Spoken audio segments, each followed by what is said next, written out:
Hello, I'm Alex, and this is Entertainment Voice. Today's topic is on Genshin Impact, an open-world gacha game released in 2020. We will talk about many different things about the game, from the lore to the gacha part. Today, I have my guest, Genesis. How are you doing? I'm doing great today, Alex, especially with your instructions on how to get here this morning. Absolutely. Yeah, don't trust me with any instructions. No, it's okay. In case you meet me, don't trust me with instructions. I'm horrible at explaining things. It's okay. We believe in you Yeah. to lead this podcast, not to direct me here. Yeah, I'm more of a talking type person than explaining. Well, I'm explaining stuff in this podcast. Point being, don't take directions. Anyways, Anywho's. first we're going to talk about a mix of the gameplay and the story. Absolutely. So, are we just going to kick it off right here? Yeah. First I think we gotta explain all the elements. All right. So, there are 7 nations in Teyvat, which is the world in Genshin Impact. And they are controlled by several different corresponding elements. We have Pyro, Anemo, Geo, Electro, Hydro, and Cyro. And I believe, Dendro. One more. And how these all work is essentially some people have visions that provide them with this elemental power, and there are corresponding archons to each that hold power over all 7 nations. Good? Yeah. And these nations have different archons, Oh, yes. all with different personalities. There's people like Venti who are like just pretty much chill. Silly, goofy guy, yeah. and then we have the Raiden Shogun. She scares me. I love her, though. Oh, my gosh. I love her though. We love her for her discipline. And then we have people like Nahida in the Dendro Summer City. Nah, she's just getting beef with everybody. Yeah. She has beef with her citizens. She has beef with her citizens at like the age of a child. Like, how are you gonna have beef with a kid? Nah, she generally looks like she's like in kindergarten, yet everybody got beef with her. She's adorable. Yet, like, they're like, sorry, we're gonna have to shadow ban you actually because you're a child and not powerful enough for us. Yeah. There's also bosses you do in like the levels and stuff. Right. So there is a leveling system in Genshin, wouldn't you know?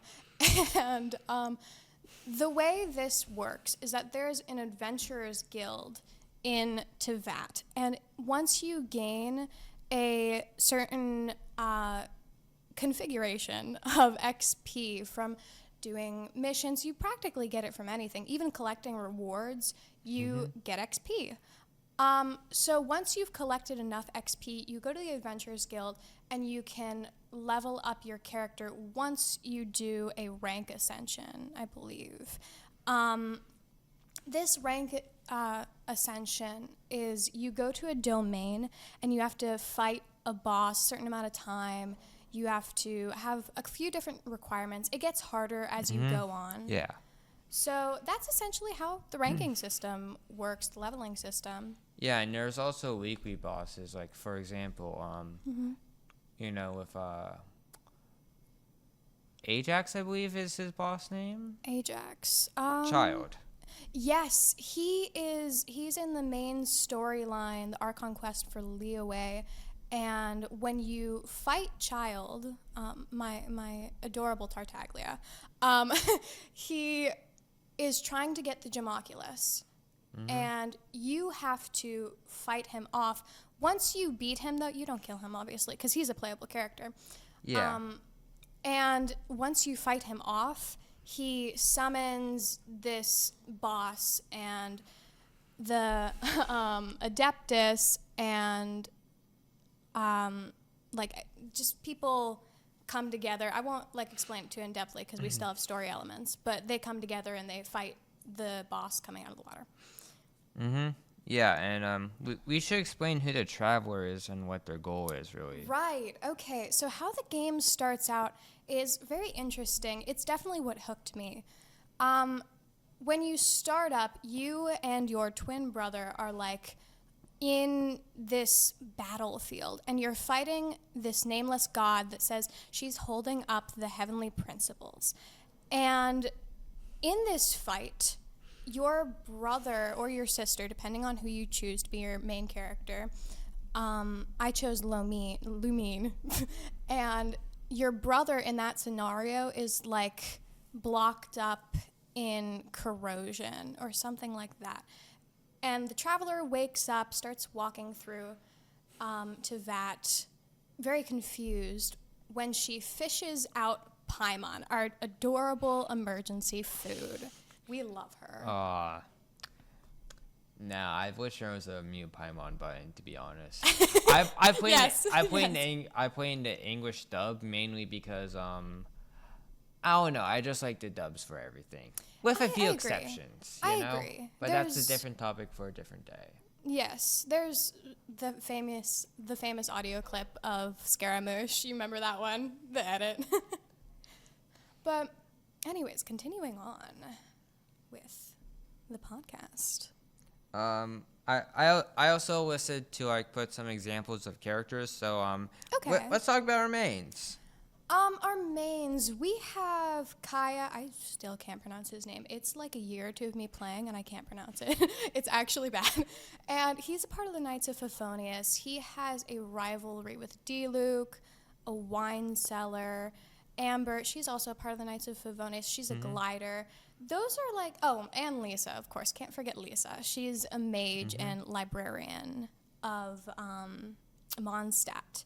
Now, those are our four main. They do have good storylines, but I feel like later on in the game, it gets peak with storylines. Yeah. I would like to say this one example, like Al-Haytham and Kaveh. They have great storylines in themselves that just come unfolding through the story alongside our conquest and their story quests. However, continuing on, what else would you like to talk about, Alex? I should probably talk about my mains. Ooh, please. Yeah, Please. I main Yanfei. She's my first character that was not given to me for free, and Right. gotten from like a banner, and I fell in love with her. Absolutely. We love Yanfei. Yep, she's a warrior lady. She has strong attacks. What else? What else do you want? I need nothing more. Actually, a little bit of background on Yanfei, if you will, please. Go ahead. She is from Liyue, our next traveling destination in the story. You can do the Archon quest out of order, but Liyue is essentially our next stop after Mondstadt. And she is from there, and she is our lovely little lawyer. We love her. Playing a huge role, actually, in more of the outside of the Archon quest. I didn't see much of her in the Archon quest, but Yep. she's just one of those characters that carries the plot, and I love her. Continue. Yeah. I'm pretty sure that with you need her legal defense. Anyways, Right. I also throw in the Raiden Shogun in there, which Oh, yeah. discussing the difference between the two Raidens in this game is. I mean, it's not complicated, but I don't feel like explaining it. Yeah, it's just like the Raiden Shogun is essentially like her warrior puppet. That's the easiest to explain it. She's Yeah. the Raiden Shogun. E is the Electro Archon, and she is immersed in immortality, Yep. eternity. Continue. And there's also Kokomi, who probably hates Yes. the Raiden Shogun. Yes. Yeah, real awkward situation my party is in. Whoopsie. Hey, I'm gonna fight alongside you, but I also kind of maybe hate you, just a little bit, just a smidge. Yeah, just a little, and to combine all of the damage and healing together, I got Venti in there. Venti, actually. Yeah. Yeah, I usually use him for like his either ability or his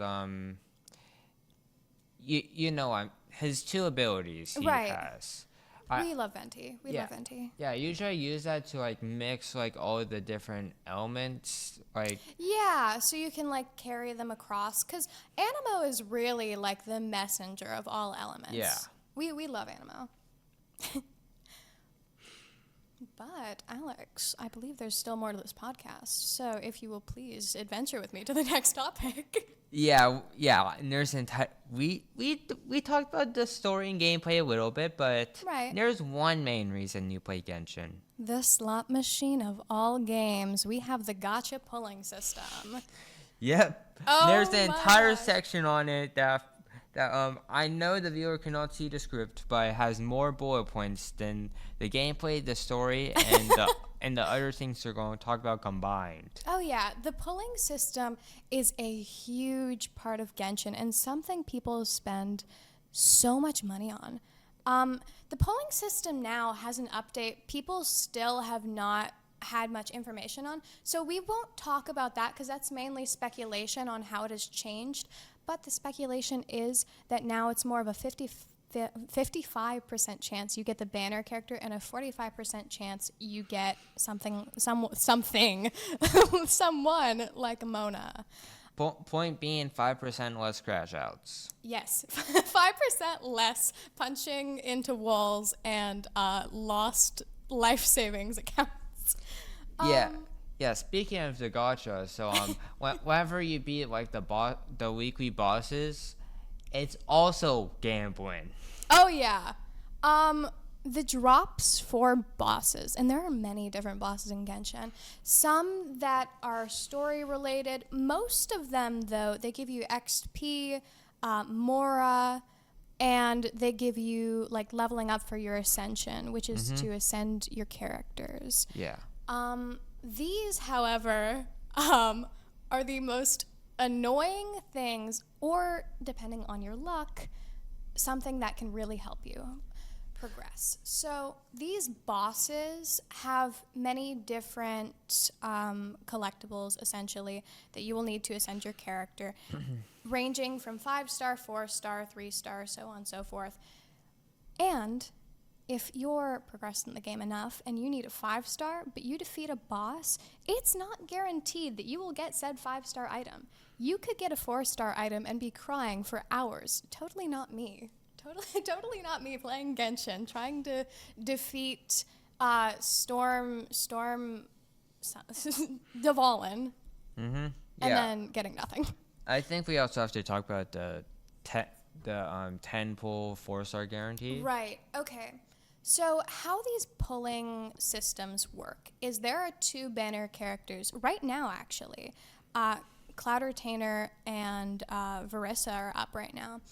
And they're both 5-star characters. Those are the ones that you want to be pulling now because they're not going to come back for a long time. There's also the regular pulling system and the weapons pulling system, but we all know what we're here for. Yeah, I did make a mention about talking about the difference between character pulling and weapon pulling. Right. I will use Hu Tao for example. Yes, please. Yeah.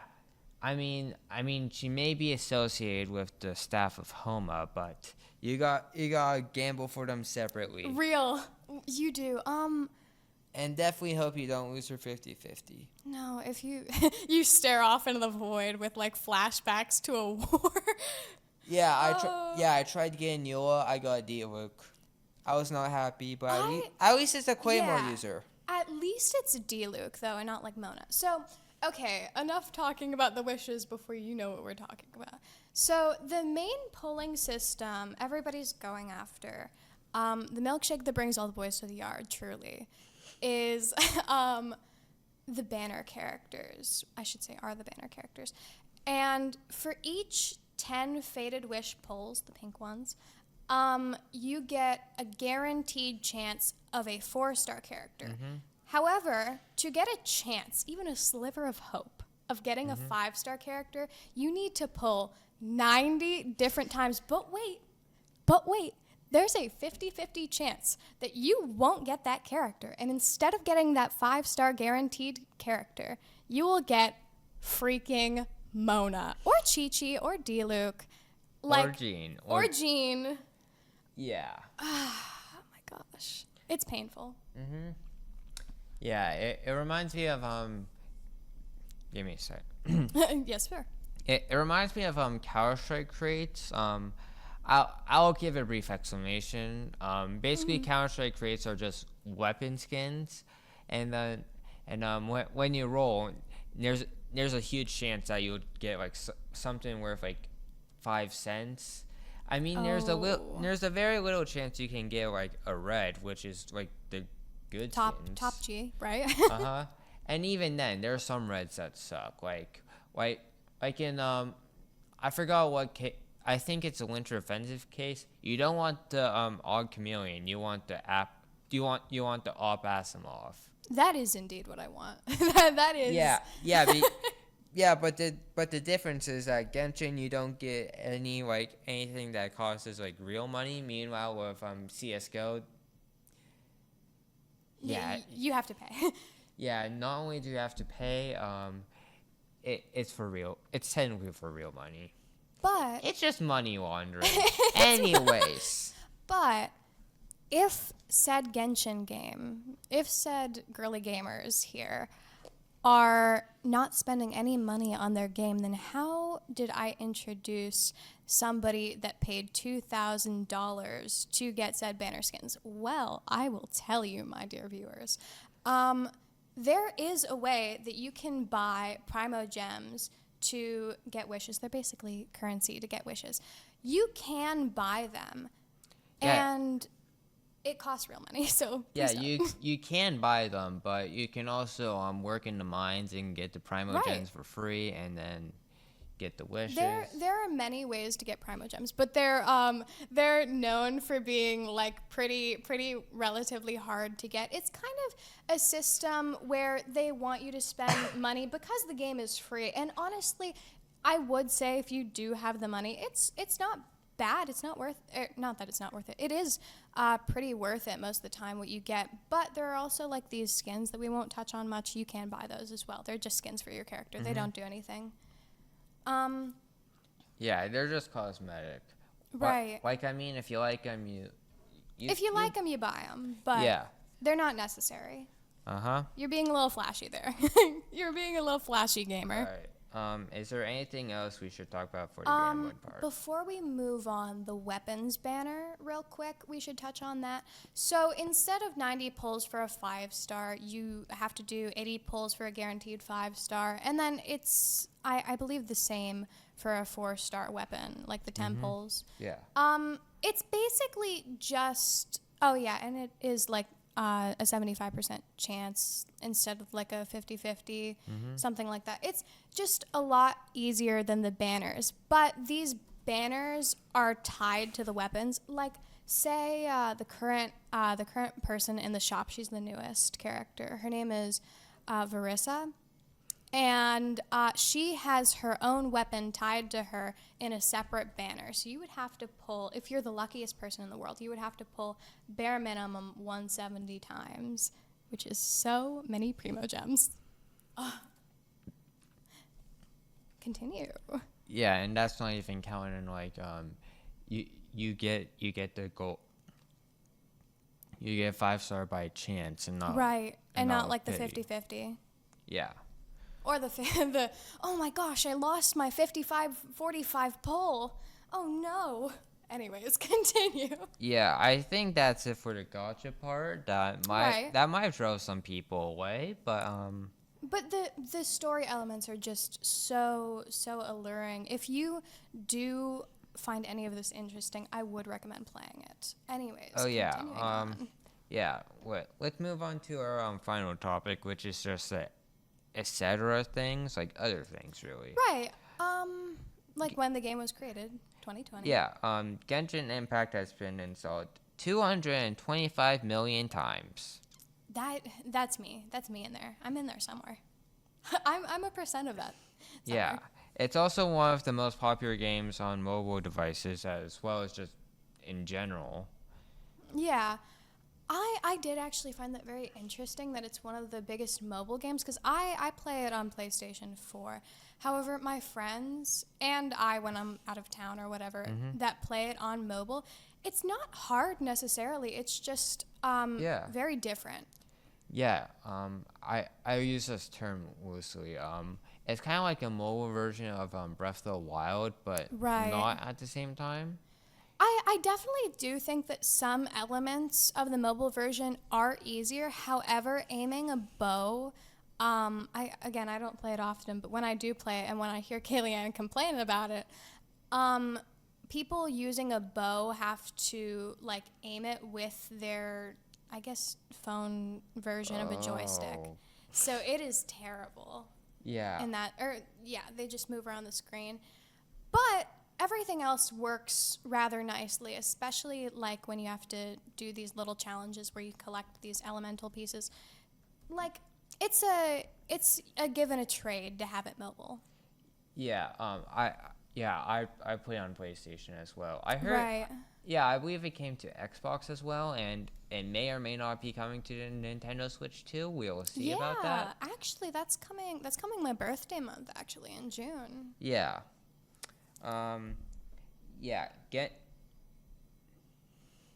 Genshin has also been in countless controversies. Oh, this is actually something. When I saw this script, I was very excited and also scared to talk about this because this might be a big turnoff to people wanting to play the game. However, it is something that we should talk about. Yeah, Genshin has like a controversy every like Yeah. 10, 15 minutes, 20 minutes if you're lucky. Yeah, here's your little controversy here and there. I think that the biggest one, the one that I want to touch on most, is definitely Natland. How so? Nauen is based on Africa, but but there's all white people. It's all yeah, white people. not even Asian. No, just white people. No. So essentially, if you don't understand, because I didn't mention this earlier when talking about the story elements, each nation of Tevat is based on a different culture. Mondstadt is Germany, Liyue is China, Inazuma is Japan. I believe that Samaru City, isn't that? It's based off India, I believe. Yeah, India and the Middle East. Yeah. And then Fontaine is based off France. Natland, Africa, that's a lot of its culture. And then the upcoming Syro Nation that's coming later this year, actually, that is based in Russia, which I'm so excited Vodka. for. Yeah. Yeah, I'm so excited for Snezhnaya, the Syro place. Yeah. It is so fun. That's where the Fatui come from. Yeah, but Yeah, back to the controversy. yeah, Genshin Impact has an issue with people of color, and Right. the main argument is that it's a Chinese game. Yeah, so But, the darkest. let me debunk this real quickly. I believe IDV, Identity V, I believe it's called. Right, yes. Yeah, it has people of color. The game is based in China. Mm. Yeah, what excuse does Genshin have? Genshin shouldn't have any excuse. The only thing I could see is, again, like the argument, it is a Chinese-made game, and the darkest they see is probably like me, and I'm pale.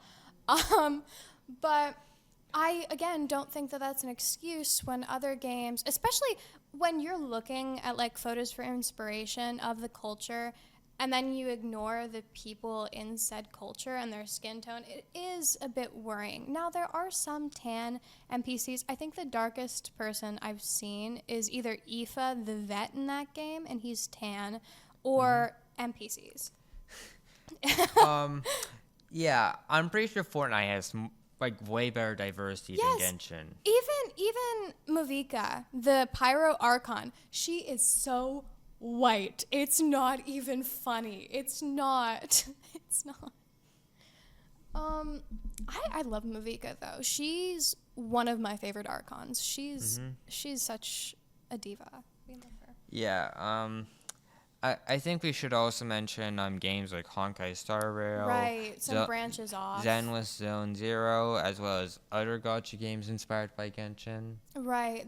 Okay, so gotcha games as a community has just been evolving ever since Genshin came out in 2020. I'd like to say especially Honkai Star Rail. I've heard some people like play Honkai Star Rail and don't even play Genshin, which is 100% fine. I do understand because my friend Kayleigh cited source. She plays Honkai Star Rail a lot and Genshin, but she says the pulling system in Honkai Star Rail is so much easier because you get pulls so much faster and you get more characters. However, I don't know which one I prefer, if I would rather grind on Genshin for hours for the banner character, or if I would like to gain it faster with Honkai Star Rail, but be locked into a different fighting style. This is probably worth mentioning. Genshin Impact, it's a free world roamer, so you can practically fight like out of a locked position, but with Honkai Star Rail, it's more systematic where it locks you into each fight and you have to basically formulaically fight with your characters one after the other, although the special attacks are beautiful for all characters. I love their special attacks. Continue. It has inspired many different games, you know. Some that we can't even mention because, I mean, there's just, the list goes on. Yeah. Silly Wisher. Oh my god, have you seen Silly Wisher? You've shown me it. I did show him it. I am guilty. Silly Wisher is basically a parody of Genshin Impact, although it doesn't have the free roam version. It's just a lot of funny art of the characters, and like you have the pulling system and you have like a little RPG. Except fighting. you have access to all banners, right? Yes, you do. However, there are limitations to that. Like every day you can unlock 3 more banners, but you don't get to have like all the banners at one time. And when you unlock a banner, though, you get 20 pulls. So, Silly Wisher is so funny. I think that's got to be the funniest ripoff on Genshin Impact. In my opinion, Genshin should take Impact with Silly Wishers, mainly with the banners, man. Yes. Like instead of randomly a character coming back, be like, choose your own banner. We'll introduce a new character eventually, but if you want to rerun, do it yourself. Do it yourself. Come on. We install motivation. We install happiness into our crash outs. I am excited for the upcoming banners though, especially Kanich. For all my Kanich lovers out there. You probably don't know him because if you're listening to this podcast, I highly doubt that you played Genshin before. But he's in Natland, and I love him. Oh, I suppose I maybe should mention this. After you finish Liyue, I believe, you can go to any different Archon quest. You can do them out of order, but the systematic way to do it is Mondstadt, Liyue, Inazuma, Samara City, Fontaine. Yeah, Fontaine, Natland, and then the Syra Archon place, Shejnaya. Yeah, we'll just call it Russia for now. We'll call it Russia. Hopefully they don't take after much of the communist aspects, but actually they might because both the Fatui and the Adventurers Guild derive from there. Did you hear about the Adventurers Guild part, actually? No. I heard that like they're both derived from the same place, and I believe that Adventurers Guild is placed there to hold off the Fatui, which I think is very interesting. Yeah. I miss the captain.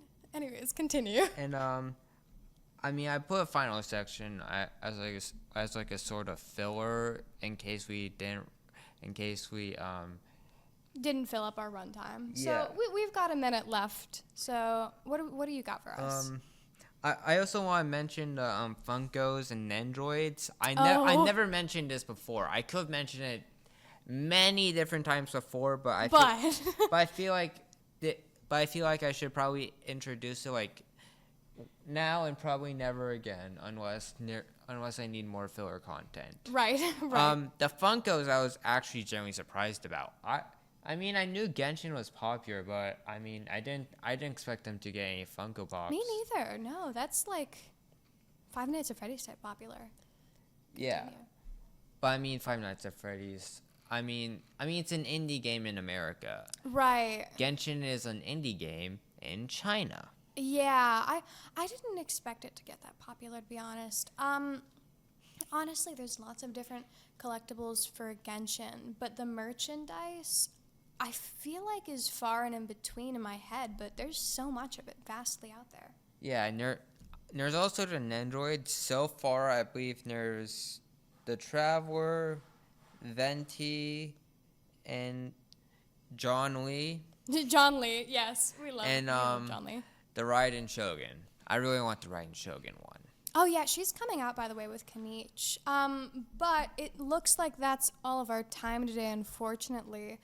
That timer is just a general estimate. We Oh. Yeah, but I mean, since we're coming to a close, might as well do it. I Okay. mean, that should be it. Genshin Impact released in 2020, and while it does have generally mixed reviews, really, it is definitely worth to try it. And until next time, I'm Alex, and this is Entertainment Voiced. Have a good day, everyone. Oh, add Abasosk, something like that. Yeah. Blah, blah, blah. Hi, Catherine.